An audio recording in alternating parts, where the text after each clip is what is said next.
Salut les amis de eSport TV, merci encore de la confiance renouvelée, merci de des likes, merci de d'abonner, merci également de baisser des commentaires, un plaisir renouvelé chaque fois de partager des informations. Il y a un mbokki Sénégalais yi fépp fu leen nekk 14 régions du Sénégal àdduna wërngal këpp ñi ngi leen di jaajëfal ñi nekk également ci lal hôpital yi ci kër yi tëdd feebar yàlla na suñu borom fëgg seen bopp ngeen wér ak jàmm ñi nekk ci kaso yi njuumte fi yóbbu leen fa ak erreur judiciaire ngeen génn fa delli seen njaboot ñeneen ñi également suñu borom xiiraat leen ci yoonu dëgg ngeen jubal ñi dëddu àdduna suñu borom xar leen àjjana fi daw si gars yi te yéexee ñu on avance ensemble dans la magie de eSport TV l'actualité en continu dañuy waxtaanee point mercato Idrissa Gana Gueye poussé vers la sortie Abdou Diallo également incertain ndax day toog foofu ou pas ak aussi Boubacar Camara benn parenthèse bu ndaw bi nga xam ne il pourra jouer peut-être le prochain match de l'équipe nationale de France par rapport ak blessure yu bëri yi fa am loolu lañ fi indi ay leeral mais d'abord suñu également match Sénégal bi tey de 19h xam ngeen ko mais aussi Égypte Guinée match demain derby la boo xam ne aussi c'est à surveiller Mohamed Salah contre kii di Naby Keita di match bu neex a neex bu war a amee foofu noonu ci Égypte fa nga xam ne ñoom fa lañ doon laseré gars yi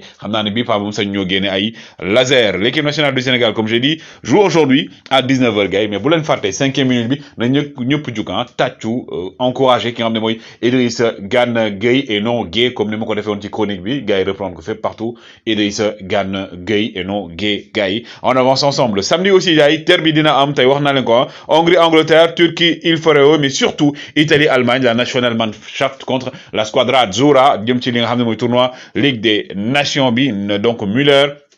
contre également l'équipe de Mancini et c'est officiel ki nga xam ne nag mooy Shakira ak également ki nga xam ne mooy Piqué annoncé nañ officiellement ne dañuy séparé wu gannaaw bi nga xam ne dañoo ne kii di Piqué daf ko daal di trompé loolu la ñu wax donc c'est maintenant officiel mais aussi du côté de Aston Villa Robin Olsen le gardien suédois mi nga xam ne nag AS Rome moo ko àlloon ñi nga xam ne mooy donc Aston Villa mujjee na donc signé officiellement donc option d'achat bi levé nañ ko mu daal di nekk maintenant le nouveau gardien de l'équipe d'Aston Villa pour la saison à venir ki nga xam ne mooy Rafinha nag fi mu ne nii waa Leeds dañoo commencé foqale ñoom nag 55 millions d'euros la ñuy laaj fi mu ne nii pour daal di koy jaay ndax xam nañu FC Barcelone am na accord de principe ak ki nga xam ne mooy Rafinha moo tax fi mu ne nii Leeds daal di tibbee fu sori pour daal di jënd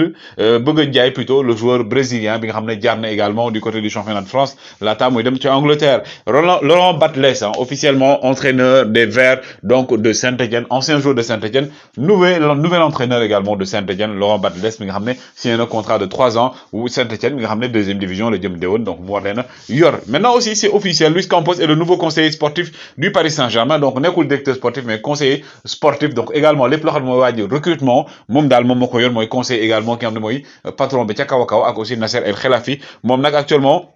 nee nañ médias yi ñu ngi koy wax donc l'équipe indi na ci ay leeral bon nee nañ ki nga xam ne mooy Mauricio Pochettino bokkul ci plan donc peut-être que Mauricio Pochettino dina des mais aussi mën na dem mais Luis Campos daal dafa war a wut yenn joueur mais aussi entraîneur boo xam ne mën na ñëw remplacer parce que waa Qatar yi dañoo doyal ci Mauricio Pochettino et ñu ngi wax ki nga xam ne également mooy Galtier mi nga xam ne xaritam la donc am nañu relation bu baax a baax ñu jàpp ne fi mu ne nii Galtier daal moom la ñu gis ne bokk na ci entraîneur yoo xam ne war nañu mën a ñëw entraîner Paris Saint-Germain par rapport échec yi nga xam ne Mauricio Pochettino mi ngi koy am côté boobu mais aussi ki nga xam ne mooy Luis Campos aussi dafa am ay joueurs yoo xam ne ñoom la ciblé nee na moom dafa soxla défenseur soxla attaquant soxla également milieu relayeur attaquant bi la ñu soxla un attaquant hybride polyvalent loolu daal la ñu soxla mais aussi départ yi nee nañ ki nga xam ne mooy tey ñëpp xam ngeen ko donc di Mauro Icardi dañ see doyal ndax Mauro Icardi ba mu ñëwee ba léegi flop la du côté du Paris Saint-Germain donc kii di Luis Campos il a comme mission de vendre ki nga xam ne mooy Mauro Icardi pour mu daal di fay jugee ndax moom actuellement donc il fait partie des indésirables keneen ki nga xam ne également bokk na ci indésirable yi actuellement mooy kii di Layvin Kurzawa mi nga xam ne gars yi ren championnat joué wul benn match benn simili joué wu ko Layvin Kurzawa nga xam ne moom dafa bañ ne du dem fi mu ne nii Paris Saint-Germain nee na ko doy na sëkk lui il va quitter le Paris Saint-Germain la saison à venir moom fi mu ne nii donc dañ koy dàq foofu en quelque sorte entre guillemets mais également Wijnaldum mi nga xam ne première saison il a été donc voilà il a été moyen même moo tax actuellement bokk na ci déception yi fi mu ne nii nag Paris Saint-Germain ne bu gisee offre bu baax ba 27 millions d'euros dañ koy jaay Wijnaldum mooy donc moom mi ngi entre 50 dem 50 toog mais aussi kii di Herrera bokk aussi joueur yoo xam ne fi wax naa leen ko démb waa Bilbao fi mu ne nii ñoo ci teg seen gët bëgg ko rapatrier donc moom aussi bokk na ci indésirable yoo xam ne fi mu ne nii Luis Campos daf ko war a génne parce que ñoom dañoo bëgg a dégraisser yokk ay joueurs yu jeunes ñi nekk sans formation également ñu jox leen seen chance mais aussi Paredes Idrissa Gana Gueye Paredes aussi gars yi dañu actuellement bokk na ci milieu terrain yoo xam ne valeur marchande am donc mën nañ ko teel a jaay ndax Inter soxla na ko waa Angleterre ñu ngi koy tudd aussi Italie aussi joué Juventus et tout moo tax Paredes Leandro Paredes bokk day dem Idrissa Gana Gueye bokk na si kii également Abdou Diallo moom même bu fekkee ne boolewuñ ko si carrément Abdou Diallo moom bon moytu peut-être mu quitter Paris Saint-Germain parce que moom nee na il a besoin de temps de jeu dafa bëgg a dem ci club boo xam day am temps de jeu et également gars yi coupe du monde bi mi ngi ñëw donc Abdou Diallo moom actuellement il est prêt à quitter le Paris Saint-Germain et que donc ñii di waa Paris Saint-Germain bu ñu ci gisee offre aussi duñ ko daal di téye Idrissa Gana Gueye également gis ngeen ko par rapport aussi situation donc actuellement bokk na joueur yoo xam ne seen valeur marchande baax na ci marché bi donc ñu bëgg ko jaay en Angleterre ñu ngi fay tudd ay club et tout donc moom mi donc kii di Luis Campos daf ko boole selon l'équipe